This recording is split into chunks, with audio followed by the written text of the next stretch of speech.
Sahabat yang terkasih, pernahkah kita membeli obat yang dijual secara bebas, entah itu di apotek atau di minimarket? Biasanya di dalam kemasan obat yang kita beli pasti akan ada keterangan-keterangan, keterangan tentang obat apa, tentang seberapa dosis yang harus diminum, dan juga biasanya ada efek samping yang mungkin akan muncul ketika kita meminum obat tersebut. Ini adalah informasi yang sangat penting. Kenapa? Karena tubuh setiap orang itu berbeda-beda. Satu obat untuk satu orang mungkin bisa berfungsi dengan baik tanpa efek samping. Tetapi buat orang lainnya bisa jadi berbeda.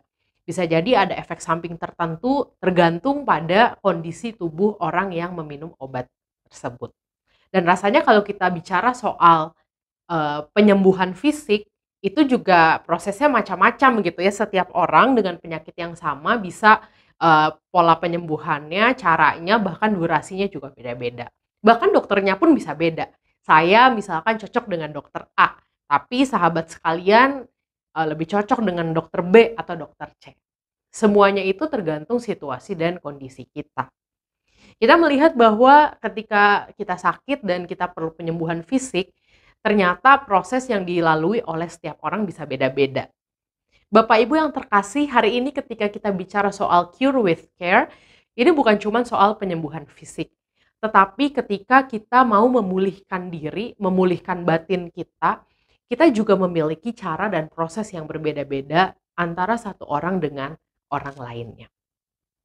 Tidak ada yang namanya rumus instan gitu ya, bagaimana caranya memaafkan atau bagaimana caranya pulih dari kepahitan. Setiap orang punya titik pijak yang berbeda, punya pengalaman yang berbeda, punya kadar kepahitan yang berbeda, dan juga bisa dipastikan bahwa prosesnya pun akan berbeda-beda juga. Kita nggak bisa memaksa diri kita. Aku ingin sembuh seperti temanku gitu ya, seperti sahabatku yang juga sembuh dari satu peristiwa. Kita nggak bisa menyamakan durasi pemulihan kita. Kita tidak bisa memaksakan diri kita untuk sembuh, dan kalau kita melakukan pemaksaan terhadap diri kita, yang ada bukannya kita makin sembuh, tetapi mungkin kita akan semakin terluka. Sama seperti kalau kita nggak cocok sama satu obat, kalau kita terusin obatnya pasti kita akan pada akhirnya bukannya makin sembuh, mungkin masalahnya jadi tambah banyak. Nah, Bapak Ibu yang terkasih, Cure with Care mau mengingatkan kita bahwa ketika kita ingin dipulihkan, ketika kita ingin pulih dari segala luka-luka yang ada di dalam hati kita, kita perlu untuk care dengan diri kita. Kita perlu menyadari apa yang kita rasakan, kita perlu menyadari apa yang kita perlukan. Kita juga perlu melihat bahwa proses kita berbeda dengan proses orang lain. Pada saat ini saya akan membaca satu bagian Alkitab yang rasanya sangat penting begitu ya, terkait dengan tema kita ini. Dari Pengkhotbah 4 ayat yang ke-6, di situ dituliskan, "Segenggam ketenangan lebih baik daripada 2 genggam jerih payah dan usaha menjaring angin." Segenggam ketenangan lebih baik daripada 2 genggam jerih payah dan usaha menjaring angin. Seringkali yang terjadi kita menjaring angin dengan berjerih payah, dengan kelelahan kita mengejar sesuatu yang dimiliki orang lain begitu ya. Kita mencoba untuk menyamakan proses kita dengan proses orang lain, tapi kita nggak care dengan apa yang sebetulnya terjadi di dalam diri kita.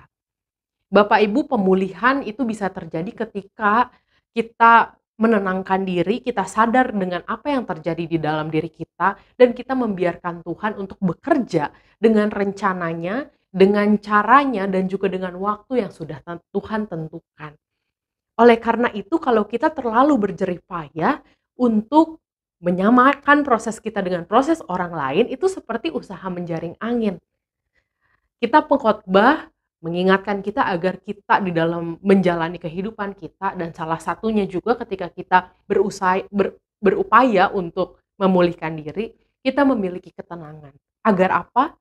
Agar kita bisa betul-betul berefleksi melihat apa yang kita perlukan, dan kita juga betul-betul dengan sungguh membuka diri kita akan rencana dan juga waktunya Tuhan. Sahabat yang terkasih di dalam Tuhan Yesus Kristus, pada hari ini marilah kita menjalani kehidupan kita dengan berpusat kepada Tuhan yang memberi kesembuhan. Bukan berpusat pada orang-orang di sekitar kita, bukan berpusat dengan konsep-konsep yang ada di dunia ini, tetapi marilah kita care dengan diri kita sendiri dan kita meminta Tuhan untuk bekerja di dalam diri kita. Tuhan Yesus memberkati. Amin.